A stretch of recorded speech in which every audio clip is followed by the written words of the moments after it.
Hi, everybody. Very nice to see you all. Welcome to our webinar. Please enjoy your lunch.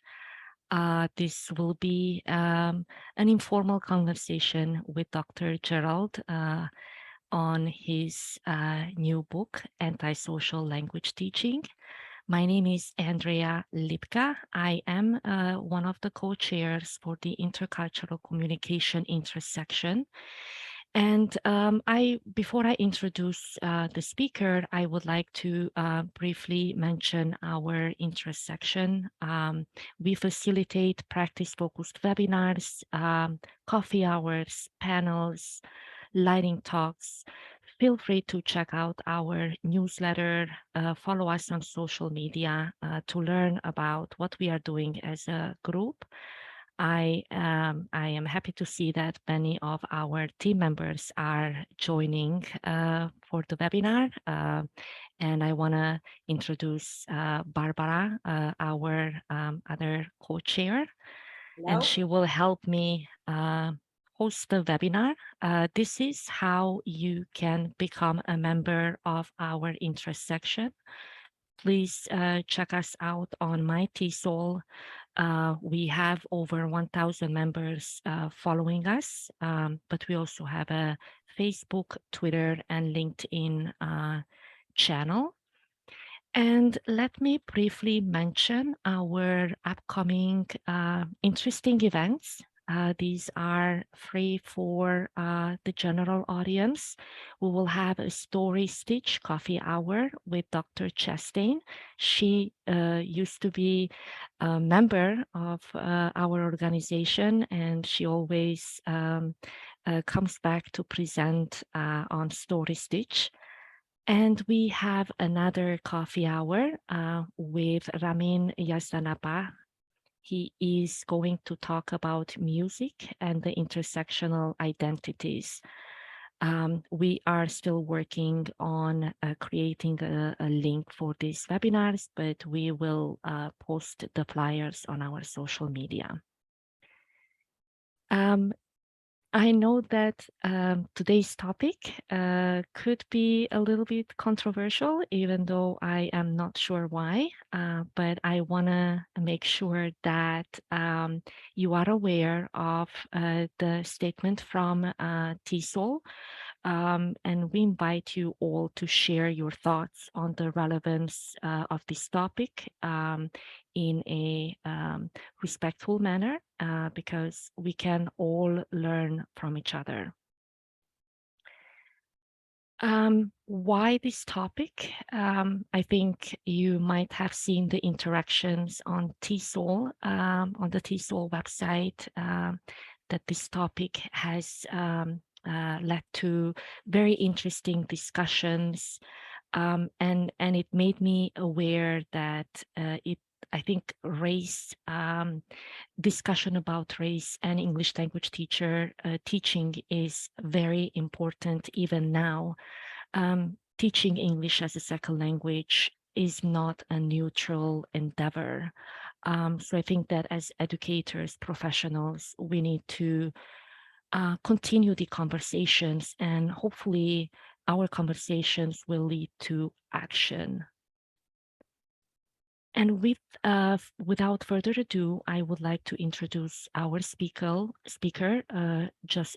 Dr. Gerald.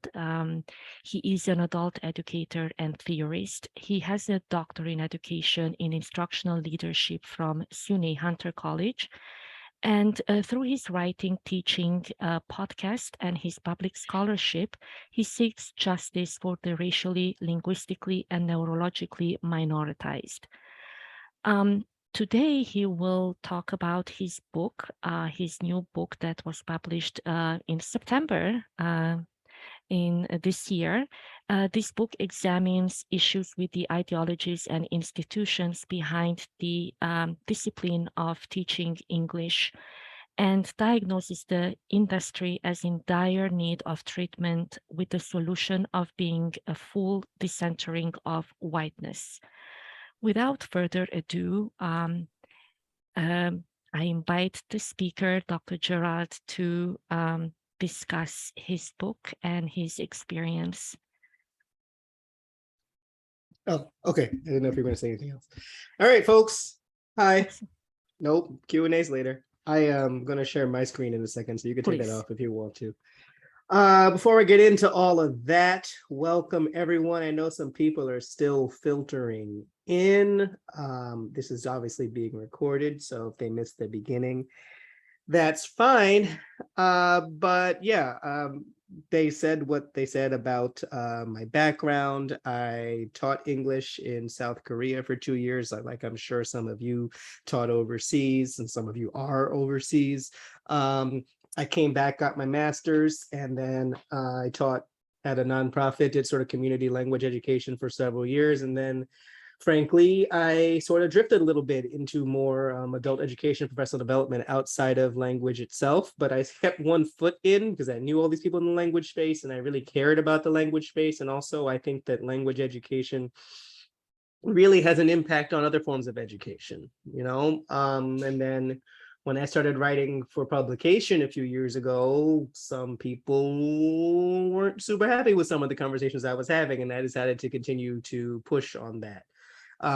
The article that they just threw on the screen, the Decentering Whiteness article from 2 years ago in the BC Teal Journal, got me a lot of talks, I guess, which is nice. But then the publisher approached me and said, well, we would love to have a conversation with you about your work. And so I wrote the book.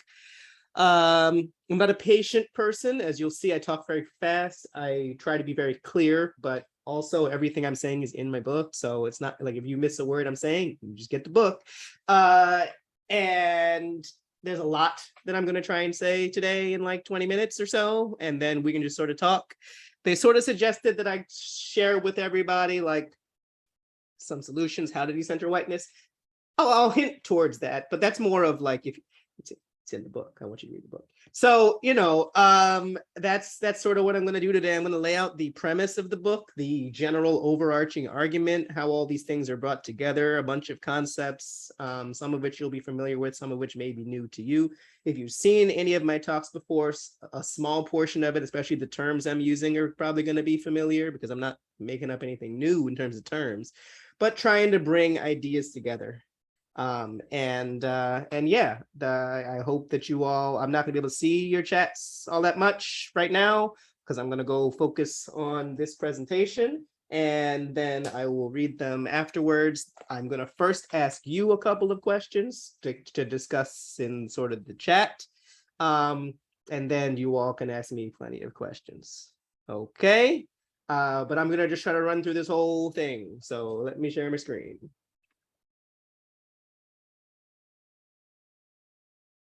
Okay, slideshow. That is the cover of the book. You knew that. Okay, so the book and the presentation are called Antisocial Language Teaching, English, and the Pervasive Pathology of Whiteness. The title thereof got some people upset because I guess they didn't know what kind of thing I do is. Hopefully you will understand after I explain it to you, and basically that's what I'm going to do today. Why is the book called that, and what does that even mean, and what does that really have to do with language teaching and all of that? Okay, so what I'm going to read to you basically here is a section, or present to you basically is a section from the book's introduction. It is not the entire introduction, but it's a section from it. And yeah, okay. So let me close the video here. Please try to remember that what they believe, as well as what they do and cause you to endure, does not testify to your inferiority, but to their inhumanity and fear, which is from James Baldwin in 1963. I mean, you probably figured it out from the fact that it says that. All right, let's go. So on August 13th, 2020, Tucker Carlson here delivered a signature rant on the supposed pandemic-related decline of American cities with Democratic leadership, referring to protesters as BLM and Antifa, crazed ideologues, grifters, criminals, antisocial thugs with no stake in society and nothing better to do than hurt people and destroy things. Now, he's merely hinting at it instead of actually saying so, but he's using coded language to describe people of color, and particularly Black people, acting outside of the standardized societal boundaries to which he and others adhere. There are several dog whistles in his short soundbite. For example, it's easier to decry Black people if you don't actually say the word Black and condense it into an acronym. But I want to focus on one pertinent descriptor here, as you see in the title of the slide. When Carlson says antisocial thugs with no stake in society, he and his writers, because he doesn't write this stuff, are not espousing some fringe viewpoint, but instead emphasizing a core tenet of his popular ideology, namely the fact that decentralized resistance in opposition to the hegemony of whiteness is anathema to what he refers to as quote unquote society, and the common elision of Blackness and criminality as expressed via his use of the word thug. But I'm not going to go too into the thug thing because you probably understand the history of the word thug. As odious as his ideas are to many who may be reading this work or listening to my talk here, he's not speaking out of turn when compared to the epistemology and the ideology of the whiteness that retains a firm grip on the globe. So according to the 5th edition of the DSM, right, the Diagnostic and Statistical Manual of Mental Disorders, all right, the very first criterion for antisocial personality disorder is failure to conform to social norms with respect to lawful behaviors as indicated by repeatedly performing acts that are grounds for arrest. By this officially codified definition, Carlson is right, and to cause property damage and perturb police officers is in fact antisocial behavior. Now, many would be quick to point out, of course, that to diagnose a large group of people based on short video clips is an unprofessional way to use these terms, and that's true. Yet I would argue, in fact, that Carlson is merely amplifying a set of values upon which global social hierarchy is built, values which must be exposed, confronted, and defeated if minoritized identities are ever to find safety. In short, the concept of society against which antisocial and other disordered behavior is measured is merely a mask for whiteness. And considering that the epistemology responsible for these diagnostic criteria is itself an exemplar of whiteness, it is difficult to trust whiteness as an objective judge of what is and is not antisocial. Furthermore, when considering the path whiteness has chosen in order to defend its symbolic property, I would argue that if anything has quote unquote no stake in society, if that word can be redefined more broadly as equity, justice, and liberation for all humans, it is whiteness itself. So let me explain all of that. Among the many groups that whiteness has created and positioned in opposition to itself are those classified as Black, the disabled, and those who do not conform to acceptable practices of languaging, particularly those who do not perform English in a way that satisfies, as Flores and Rosa will call it, the white listener or the white perceiving subject. These groups may seem to be separate, but they have all been constructed as lesser than whiteness through a robust and centuries-old epistemology that rarely distinguishes between them. From the beginning of chattel slavery, the victims thereof were considered constitutionally disabled and childlike, and the same tropes can be found in descriptions of those who were colonized and forced to adopt their oppressor's language. The gradual proliferation of English language teaching as we know it today has thus long functioned as a weapon in the arsenal of whiteness, deployed to perpetuate its global hegemony so successfully that we now barely notice the faulty foundations upon which our field was built. Language, or a supposed lack thereof, is tied very closely to harmful theories of race and ability. Right, where does it go? And all three concepts are not neutral or objective, but in fact part of the same scheme to exploit certain people and enrich others. In an era where more of us claim to believe that Black Lives Matter, when we claim to want to decolonize our curricula, we as members of the ELT field cannot ignore the path through which all of these forms of oppression intersect. And if we attempt to reform our field in incremental ways without understanding the compounded impact of these issues, we are doomed to feel at supporting the students and colleagues about whom we profess to care. So a couple of the theories that are behind here. Here's CRT pictured there. Maybe that's your grandmother. I don't know. Anyway, critical race theory, as you may or may not know, right, is not really just any attempt to advance diversity, equity, or inclusion, okay? In fact, the DEI industry, such as it is, might be called into question by many CRT scholars. It's a framework derived from legal studies and analysis, expanded into many other fields, including education, and is now a flashpoint for right-wing nonsense. In short, CRT elucidates the central role that racism plays in the structure of our society, in this case, meaning the United States, but truthfully, it applies just as well to many other contexts. Fighting the CRT backlash is not the purpose of my work, but I suppose what scares so many people about is the fact that acknowledging the truth that CRT reveals would call unearned power into question, and that is understandably hard for the people with that power to swallow. Now, CRT isn't the only theory that I'm working with in this book. There's also critical whiteness studies. I will allow you to read that section of the book if you choose to purchase it, but I do want to bring in the fact that I'm also working with DISCRIT, or disability critical race studies. Now, many of you probably don't know this because I didn't know about it until I was actually in my doctoral program, but the whole point here, and there's several tenets which are listed in the book, and I'm not going to read all of them to you, but basically it's a fairly new theoretical framework, right, that shows that explicitly considering multiple axes of oppression and how they interact upon and within an individual is a central tenet of disability justice, and disability cannot be divorced from the full understanding of whiteness that I hope to convey with my work, even though the two have not always been analyzed collectively. So let's talk about some terms, right? I think you should know this term, and yet some people seem not to understand it. If you've seen my talks before, you know this part. Racism is racial discrimination and societal oppression combined. And don't worry, I'll get back to the language piece later. Okay, anyone can experience the former. Only certain groups can experience the latter in conjunction with the former. For example, I could tell you, I don't want to have any white friends. Now, that's not true, and I'm not actually saying that, but I could say that, and that wouldn't really have the power of society behind me. It's just mean. And racism isn't about being mean, okay? It's about societal oppression based upon racial groups. Now, I also don't really find the conversation about who can be racist very interesting. I'm just saying that I think that it's more important to think about whether or not we are perpetuating the extant system of racism, which is to say I have absolutely made choices that in retrospect actually perpetuated that system. You have made those choices too. The only choices we can make are, is this choice going to perpetuate this system, or is this going to work against it? And that's all we have, okay? There are many forms of racism: anti-Black racism, anti-Asian racism, as we're all familiar with, anti-Muslim racism, and someone might say, well, Islam isn't a race. Well, what is race, really? It is the grouping and the language that is used against people from that religion is very similar to other forms of racist language, and I trust Muslim scholars on it. But the point is, sometimes it's more important to differentiate between the types of racism if you want to be more specific. Another thing, do not say race when you mean racism. You'll see news stories that say this person was killed because of their race. No, they were not. They were killed because of racism. Anti-Blackness, this is just another way of saying anti-Black racism, okay? It's oppression of Blackness, Black people, Black...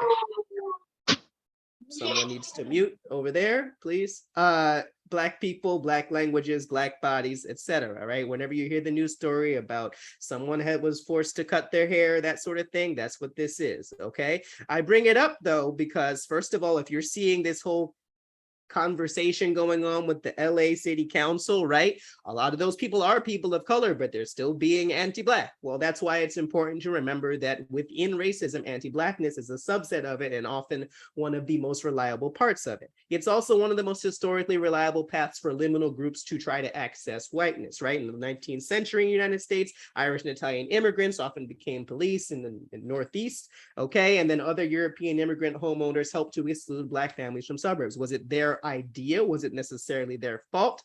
I don't know about that, but people went along with it and participated in the anti-Black systems of the country. Just put that in there. What's the life expectancy for Black guys? The system's working effectively. That's why.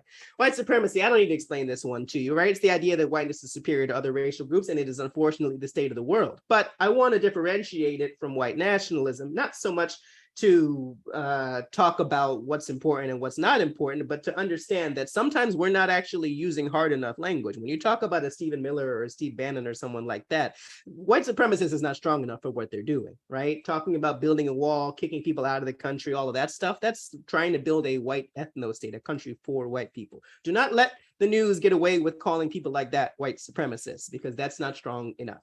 But my main point is about whiteness, is that the concept of whiteness, which is not actually that old in the grand scheme of things, right? The way, obviously the color white is much older, but right, the way we think of a group of people with being white from around the 16th century, and you can read the book for more details on that, right? It was created to be supreme, right? We didn't just decide here are a bunch of colors and everyone is equal. That's not a thing that happened, okay? But I'm showing you that there is no functional difference between the concept of whiteness and white supremacy. Not white people, okay? Not people with fair or light colored skin, but as an idea, as an ideology, and as a system, it was created to be supreme so that systems of slavery, capitalism, and so forth could benefit a certain group.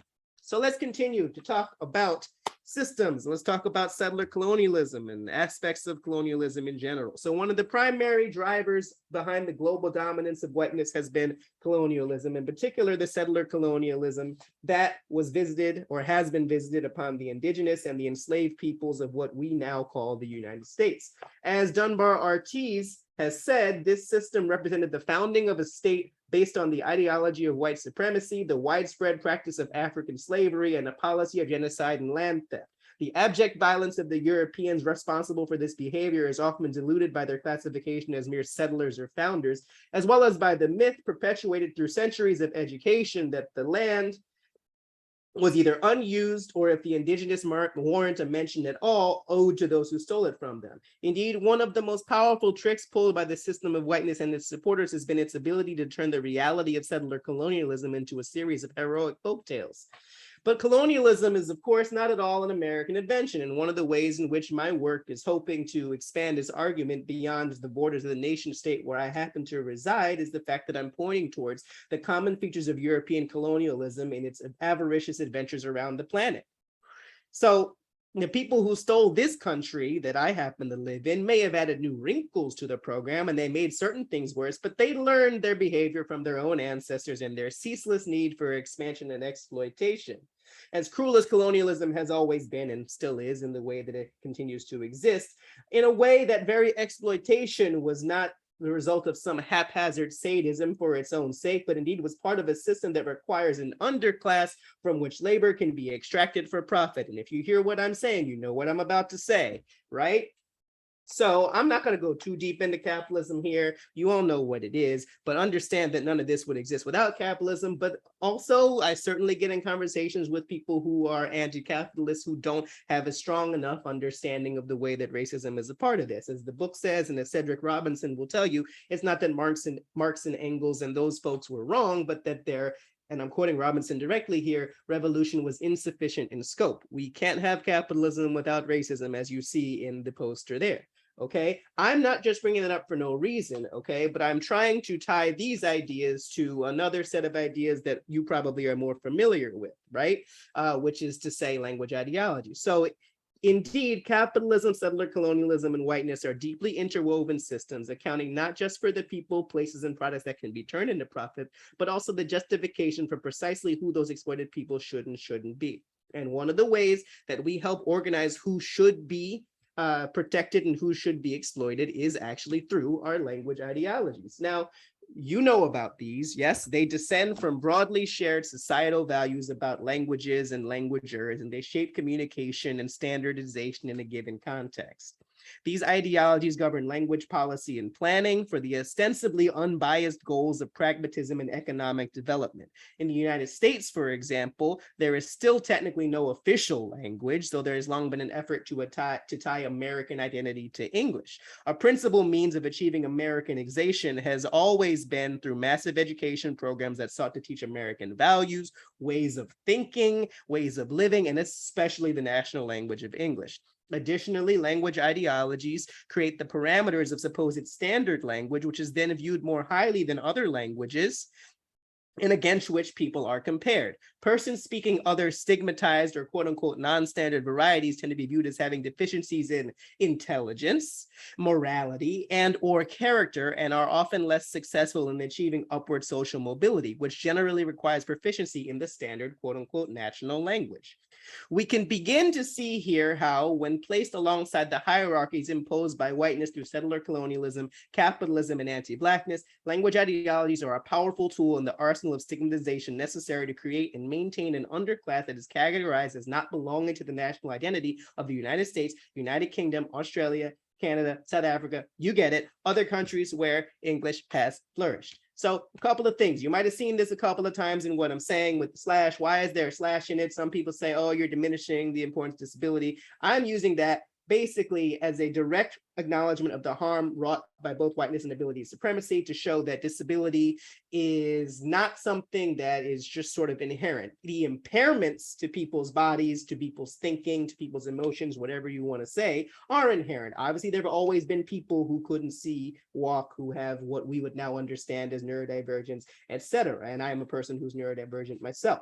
But I write it as such in my academic work, not so much when I'm talking, as a reminder that if the world were designed in a way that accommodated everyone's ways of moving, feeling, and thinking, then those of us who have been rendered disabled by the society in which we exist would not be given lesser status. There's entire books about this, about like disability and capitalism, and how until the 19th century, not being able to do certain things only mattered because now you can't work for the system. So that's why it's written that way. And finally, you hear me use a lot of words with eyes. If you don't know, the point here is showing that if you just were to say someone is a minority, which you still see in all the government documents, you see women in minority-owned businesses and all that, because government documents are a few centuries behind the curve, as always, and racialized here and unstandardized is to show that this is a process. It is a series of decisions that people are framing and building these concepts, and it's not just some biological fact. So understand that that's why I do that, and to show that a population being minoritized has nothing to do with how many people are actually there or how many people live there, whether they're the majority or not numerically. So this is the general paradigm that I'm trying to present to you in this book. And if you are interested, that's what reading the rest of it is for. You can move the 4 things at the top around if you really want to, okay? I'm not saying that settler colonialism, I just drew a line or something. I'm not saying that settler colonialism is, what's happening here? Oh, someone is drawing a line. Can someone stop that? I don't know what's happening there. It doesn't really matter which one's on the top. The point is that whiteness, settler colonialism, and capitalism together use language ideologies to create groups of order and disorder, okay? And language ideologies are transmitted through the way that we teach the language and the values we put forth in our teaching, and we have to choose not to do so. You notice there's nothing under the order side, okay? It's because what's in order doesn't really matter nearly as much as all of the groups that we consider to be disordered, all right? So among the groups that we consider to be disordered are Blackness, right? Disability, and those who communicate in unstandardized English. You could use other colonial languages, Spanish, French, etc., but I'm writing in English and of English, and so you could swap that out. Also, I am not the scholar to write about queerness or other aspects of gender because that's not my expertise, but those certainly could be added to the list. These are just the 3 that I am focusing this work on. So understand that we are using language ideologies and language teaching in order to sort people into hierarchies, and we should stop doing that. And that is the point, that we cannot stop doing that if we don't think about the way that whiteness is centered and, I don't know what the right word for this, but put at the top of the pyramid in our field, in our thinking, and in the way that we approach our work. Okay, some questions. First, I'm going to ask you some questions, all right? And can someone erase that typo that someone probably made with those lines? But anyway, I'm going to ask you in a second. The questions are going to be on the screen. I want you to take 5 minutes or 3 to 5 minutes and write down your answers. You can do it on your phone. You can do it in your head. Maybe don't write it down. I don't know. I'm not going to check. All right. And then we're going to talk about it in the chat. Okay. So here are the questions. The questions for you. Ask yourselves these questions. In what ways have you seen language teaching sort students and students' work into ordered and disordered? When have you noticed that people who are seen as linguistically deficient are treated as if they lack intelligence? And what markers of colonialism persist in the current ELT field? Write them down, whether it's on your phone or in your computer or whatever you're using, or just take out a pencil. I don't need to see it. And then just think about it for a few minutes, and then we will talk about it in the chat and all together. I'm going to stop. Well, I'm not going to stop sharing, but I'm going to stop talking.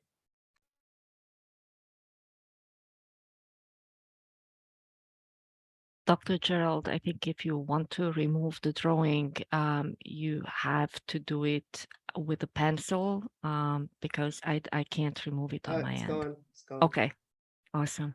Thank you.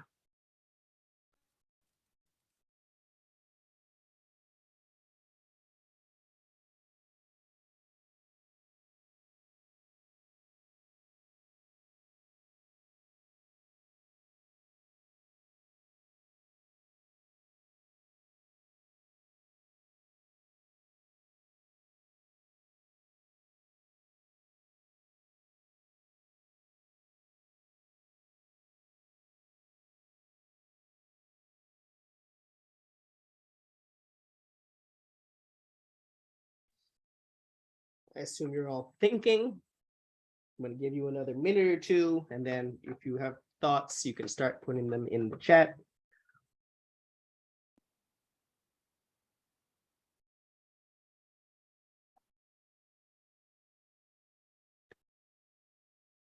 I'm going to put them into the chat for people to respond to.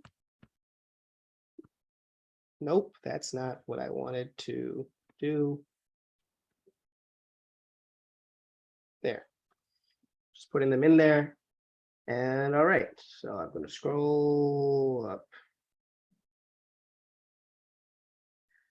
All right, so I'm starting reading. So SLA theories that treat second language learners and their learning experience from a deficit lens. Yes, fossilization, native speakerism is a big part of this.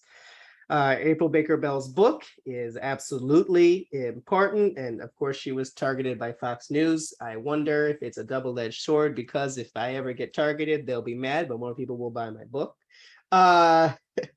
Another one here, in the first year of university studying English, we told you we can't get full marks because you're not a native speaker, right? Literally, you can't win. You literally can't win, right? And then deficit perspectives of heritage languages. Thank you, Gabby.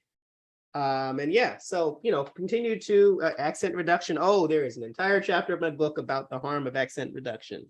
And if you ever go to the websites of the accent reduction companies, they're not even hiding how harmful they are. I had never been to the website, but why would I go? What do I need to go to their websites for, right? But I went and I looked at it. I was like, oh man, they're not even pretending that they're not, playing on people's fears and the bad experiences that they've had, and the way that they've been taught. I remember when I was teaching adults, I guess about 10 years ago, I had some beginner learners, and I call them beginners because that was their level or whatever, but I had colleagues who called them babies. These are adults. These are adults. So these are my babies. No, they're not. These people are 30, 40, 50, 60 years old, right? But if you are infantilizing them in your head because of their supposed language level, then of course you're going to treat them that way. And that goes all the way back to what I said about the victims of colonization being literally seen as childlike because of their languaging, Oh, well, Walton, you said the same thing that I said. I did not read that in the chat before I said that, okay? Because he was saying exactly the same thing. And so, now, people continue to suggest things in the chat, and then we'll open it up for discussion, because that's really all I wanted to say myself. I hope that you found that sort of intro intriguing enough that you might go get the book. But otherwise, I think it's time to have a discussion. The only thing I'll say is that if the answer is in the book, I'm not going to give you the answer. I'm just telling you to buy it. But otherwise, yes. Okay, what else do we have here? For whatever reason, I need to move the chat. I can't make the chat bigger because it doesn't want it to be. Immigrant parents are talked about as if they don't understand anything, or that they can't attend school events, right? If I wanted to teach basic reading and writing, I'd be a kindergarten teacher, right? That sort of thing. There's just the idea that it's, yeah. Anyway. All right, folks. So any more thoughts on you can keep typing them in. You can now unmute if you have things that you would like, your reactions to what I said, or your thoughts, as long as we're keeping it respectful here, because trust me, you read the book, you realize you say something disrespectful, you're gonna end up in the next book. So don't do that. So, because that's right, there's a section in the book where I talk about people who say disrespectful things to me. So, don't do that. Folks, feel free to unmute if you would like to, or let's not just randomly unmute, because then you all unmute at the same time. So let's raise some hands. You all know how to use the hand raise. We're still all teachers here, right? So let's do the hand raise.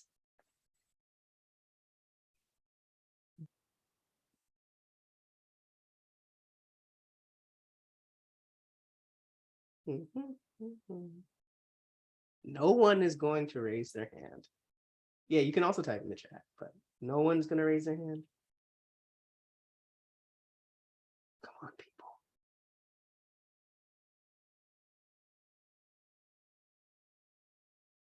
Okay, I see it. Some people say their mic, all right. Their mics aren't working. So there's an interesting question in there.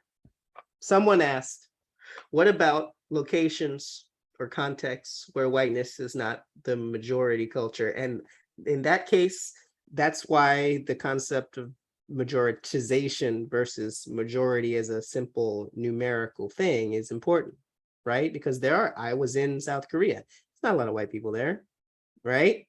But I would argue, and I don't know if that, I cannot say that this is true in every single context, but I would argue, especially in a lot of EFL contexts, even without there being but so many actual white individuals in the place, the ideas and the ideologies are still prizing these concepts, right? So it's still sometimes a little bit hard for people in those locations to see it. And I don't mean that in a metaphorical way. I mean, literally see it, because there's not that many white people there, right? But I have an article coming out in the Japanese JALT journal, right, talking about how we prize native speakerism, which we still do, even if there aren't necessarily any white people there, upholds these concepts. So I think even if there aren't, another way to approach that is to go after anti-Blackness, because I'll tell you, even if there aren't any white people around, there's anti-Blackness around.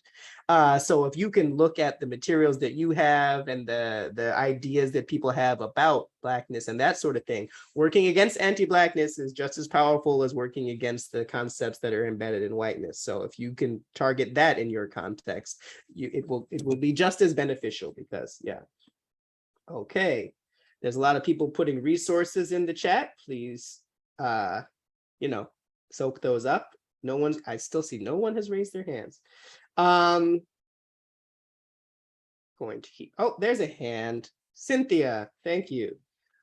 I wasn't going to say anything, but me and a few other people who are here, there's a few of us from the ITA group. So we work with international teaching assistants, and that's a context where we have a lot of clashes there, navigating the idea that you need a certain kind of English to be able to teach people in this country. And so, yeah, you hear some very bad things. These are people who were selected by their departments in sometimes very competitive departments to be here in the United States. But then the same department that thinks they're going to be a great researcher doesn't want them teaching, speaking the way they do. And then we get the issue of intelligibility together. It's so hard to tell it apart. What's real intelligibility like? I cannot understand what you say, and what is simply I can't understand what you say because I'm coming to listen to you with a certain disposition or with certain ears. And that's a place where it's so hard to tell it apart. So yeah, the ITA world and the IEP world, which isn't the same thing, but it's a lot of the same ideologies. IEP, I mean, I know IEP is two different things in education, right? There's individual education plan for people with special needs. Yeah, I'm not talking about that. But intensive English programs is what I'm saying. Those programs that are specifically focused on, like, whether newly immigrated students or teachers, right? So many of those are not just trying to put forth like pedagogical skills, but they're really trying to put forth like, how can I create a model for people to, the body of the person is more important than their skills, and I understand to some extent how that happens, because the history is such that most of the people who have done this in the past are the people in certain bodies, and people, it's a heuristic, it's a rule of thumb. You just start to, well, if this is who's done it before, and this is who should continue to do it. But there really isn't any evidence that, unless you are looking at very certain markers that, are biased towards people who are quote unquote native speakers, that they're necessarily, and you all know that you're not going to be a better teacher just because of where you were born, right? But that when you talk to people and try to ask them difficult questions, you still see that the native speakerist ideas come out, right? And you still start to see that even people who themselves are not quote unquote considered native speakers will have these ideals and ideologies. And I'm not necessarily blaming people who have these internalized ideas, because, you know, you can say the same thing about race and racism, but I still think it's a really big issue. So thanks for bringing it up, Cynthia. Gabriella? Hi, everyone. Yeah, I will want your advice on something if I can ask. So at Berkeley, we have a language and social justice working group, and it's usually language and education people, but somebody from biology showed up and complaining about these workshops that used to be run by the like TA training center, but now they are not. They're run by the International Office on pronunciation. So it's basically accent reduction, but they're called pronunciation workshops.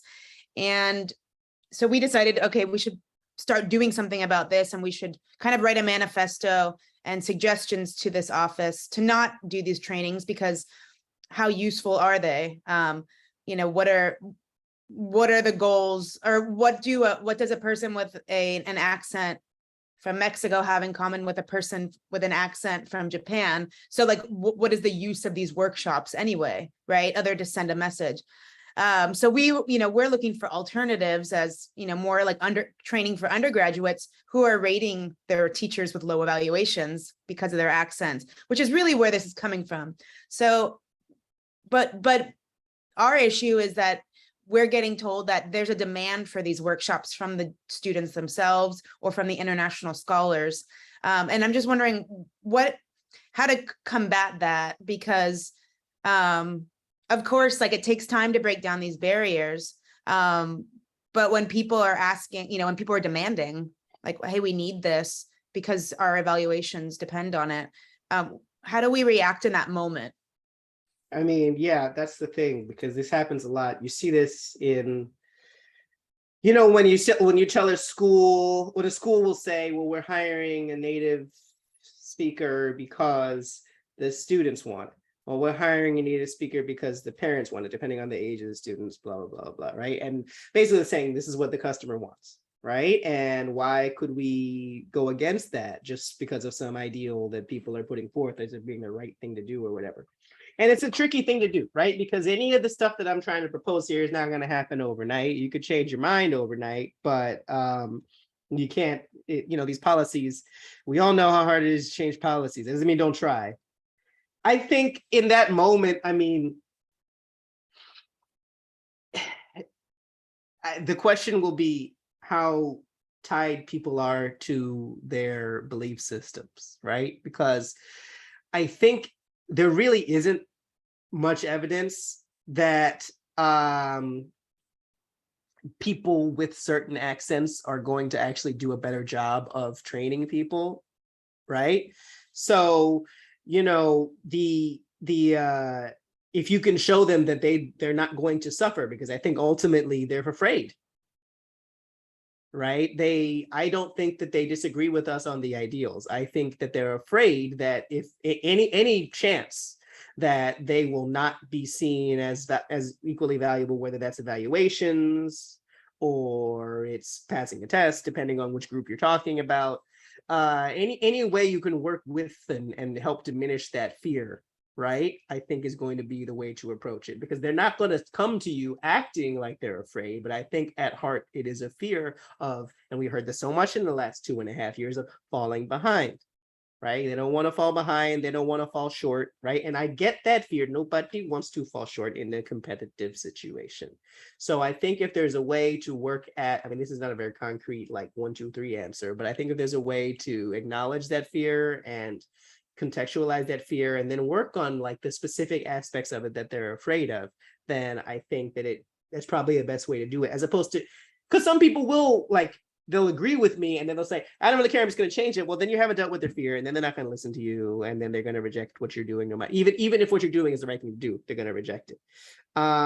So yeah, and then also I think in a lot of ways, what's being said in the chat right now about quote unquote native accents not being the same, if you show them a wide variety of quote unquote native accents, then it might show them that, you know, quote unquote not native accents are no more varied than all of that. There's corpuses, whatever, Latin, of accents from all over the country where you can tell people here's what it's a typical accent from Connecticut sounds like, Southern California, Washington State. And I remember playing that for my students in Korea and them being like, oh my God, I can't believe that these things are all different. So I think it's not like you can't hire someone who's a native speaker, but if you show them that there are very different types of native speakers, I think that that's a lot. Anyway, I've been talking for too long. I'm sorry.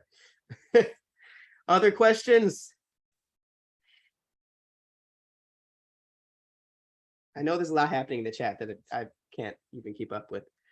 So continue to do that, please. But anyone else have thoughts, questions, reactions? I know there wasn't a ton of time to respond to the prompt questions on the screen, and that's why people are still talking in the chat, and I appreciate it. But if anybody has more things that they're thinking about the discussion, I'll scroll up and read just, here we go. Okay, so this is an important thing. We talk about accent reduction and pronunciation. There is a difference. Unfortunately, I think a lot of people don't quite understand that pronunciation isn't inherently accent reduction, right? There's a lot more to pronunciation than accents. In fact, I would say accents are almost not even that well related to pronunciation. Prosody is mentioned, right? And rhythm, whatever you want to call it, I think is a lot more compelling than just like, no, I understood what you said, but you need to pronounce that vowel differently, right? Because a lot of when you get into pronunciation, it becomes much more about you don't sound right. Right? To me, pronunciation is if both of you can make meaning from the words that are being said, then I don't particularly care whether you say, like I have a dog that's a Legato Romagnolo, but it could be Legato. Who cares? Who cares? And and then the real problem is that who cares is the unnamed listener. That's who cares, right? They don't want to spend more than one extra split second trying to understand someone who sounds unfamiliar to them, right? So we're making our students, colleagues, whichever group we're talking about, do all of the extra work and not placing any of the burden on the listeners or the perceivers, because it's not just spoken, it could be other types of communication, and that's not fair. And frankly, it's inefficient. There's work going on in at least in the University of Oregon, where they're training people like how long would it take to understand a whole lot of different accents. Doesn't take nearly as long as it does to change your accent. Let's put it that way, right? You can become acclimated to different types of accents if you really sat down there for a few hours. I know that I became quote unquote good at understanding many different accents just because I was a teacher and I taught people from different places and I was able to fill in the gaps. Whereas we are trying to get, the whole ideologies or field is we're trying to push these people who we can understand just fine to change their communication more and more and more for a hypothetical ideal that doesn't really exist, because ultimately it's about their bodies and their person. And if they're going to be rejected based on that, then it does not matter what they sound like. So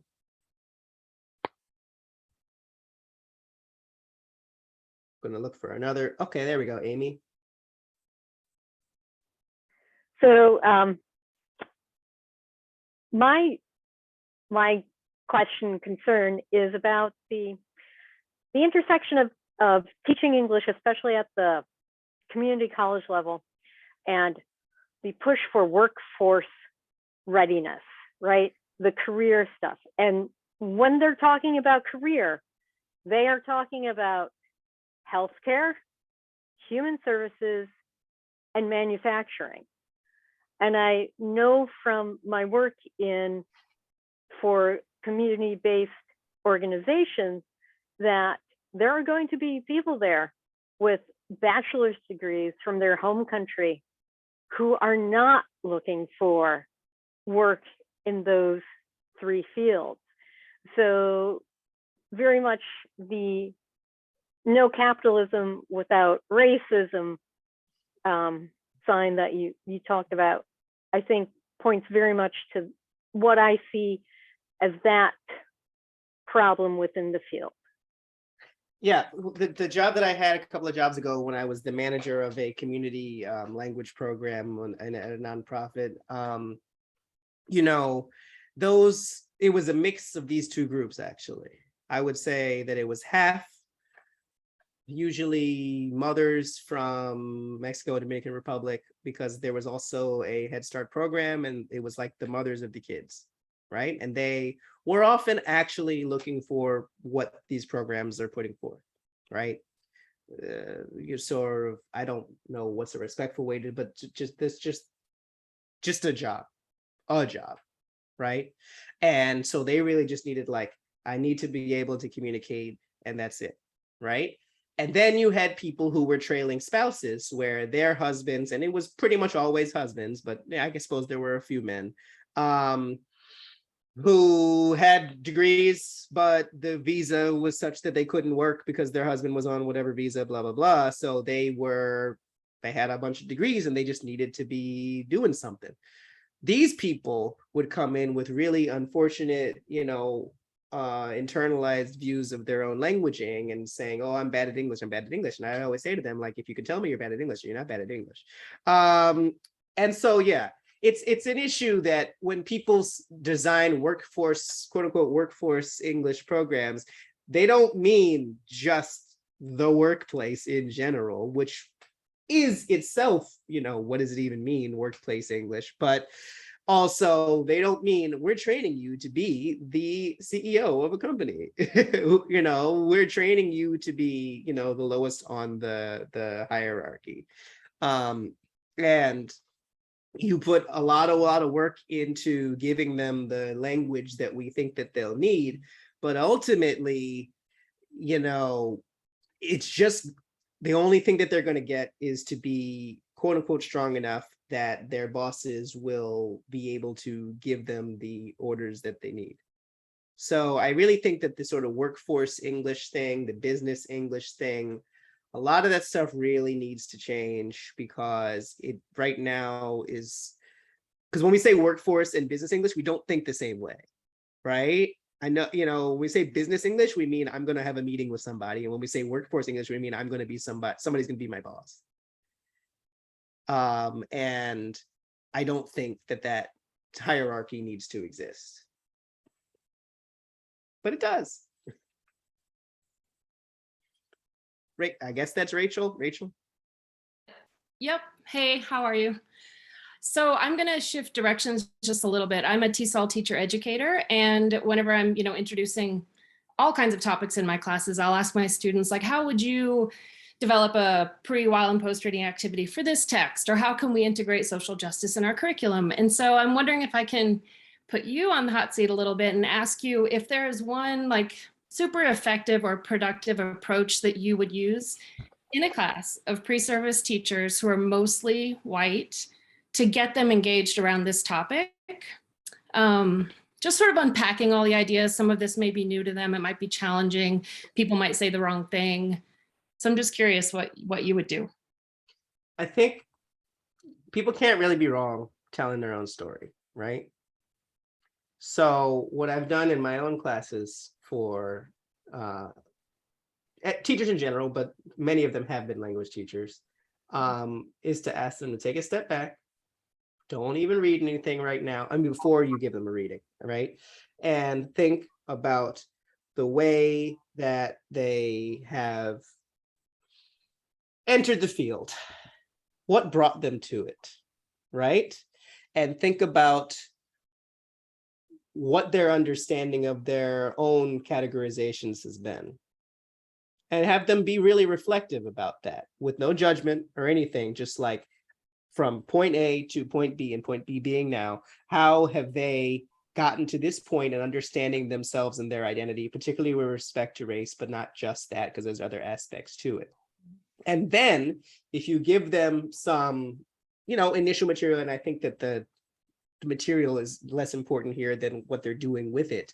And see how that process of being forced to just think about themselves as being raced, which I think, as I've learned from my research, many just have never had a chance to sit down and think about, will change the way they view even a generic piece of material. So I think if you force them to sit down and do what I call like a racial autobiography, is a really good initial example. There's actually a curriculum in the book, by the way. What, all right, my phone is telling me that I'm not like, it thinks Alexa thinks, anyway. Anyway, it's if you force them to do a racial autobiography and really think about that, and then think about how that impacted their choice to join the field, I think it breaks a lot of things down. I mean, it's not a, and then no one can be wrong because they're just telling their story. And then it sets up a really important conversation to lead into, okay, so, and then some basic teaching and pedagogy, and you're gonna still have to teach them the classics, but they'll have a lens on it that they would not have had otherwise. So that's honestly how I would start. I know that's not specific to language, but it's used, it works very well with the language teachers I've used it on, so. Yeah, thank you. Others, we got 4 minutes, right? Or is that how, that's how long we have, right? So.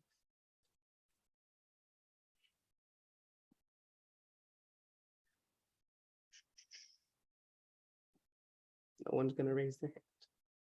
People, a very quiet class of people. There we go, Cynthia's back, okay. There you go again. Since we're talking about personal stories, I'd like, if you don't mind, sharing a little bit.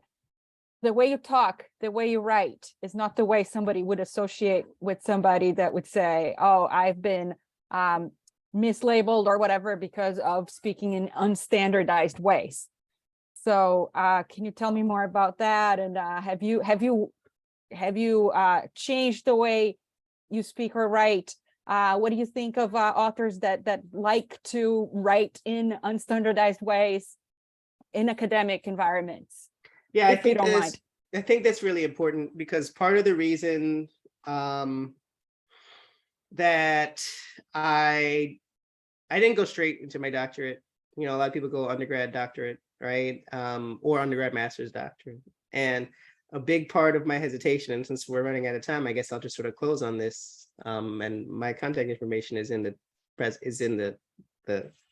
video, so you know, I'm pretty easy to find on the internet. Is that I didn't think I could write like an academic. Anytime I tried to read a journal article, I was like, what is this? And I would just do what a lot of people do, is like, well, let me skip to the findings. Okay, all right, those are the findings. All right then. And it was never pleasurable for me to do, like, to actually read, you know?